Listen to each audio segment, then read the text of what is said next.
رسول اللہ صلی اللہ علیہ وآلہ وسلم نزول قرآن کے وقت بہت سختی محسوس فرمایا کرتے تھے، اور اس کی علامتوں میں سے ایک یہ تھی کہ یاد کرنے کے لیے آپ اپنے ہونٹوں کو ہلاتے تھے۔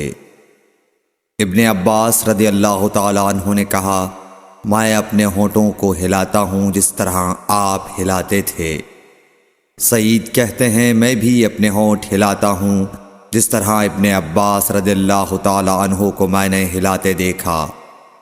پھر انہوں نے اپنے ہونٹ ہلائے۔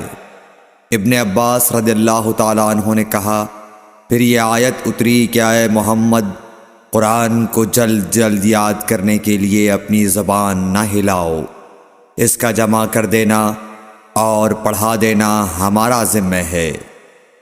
حضرت ابن عباس رضی اللہ تعالیٰ عنہ کہتے ہیں، یعنی قرآن آپ صلی اللہ علیہ وآلہ وسلم کے دل میں جمع دینا اور پڑھا دینا ہمارے ذمہ ہے۔ پھر جب ہم پڑھ چکے تو اس پڑھے ہوئے کی اتباع کرو۔ ابن عباس رضی اللہ تعالیٰ عنہ فرماتے ہیں، اس کا مطلب یہ ہے آپ اس کو خاموشی کے ساتھ سنتے رہو، اس کے بعد مطلب سمجھا دینا ہمارے ذمہ ہے۔ پھر یقیناً یہ ہماری ذمہ داری ہے کہ آپ اس کو پڑھو۔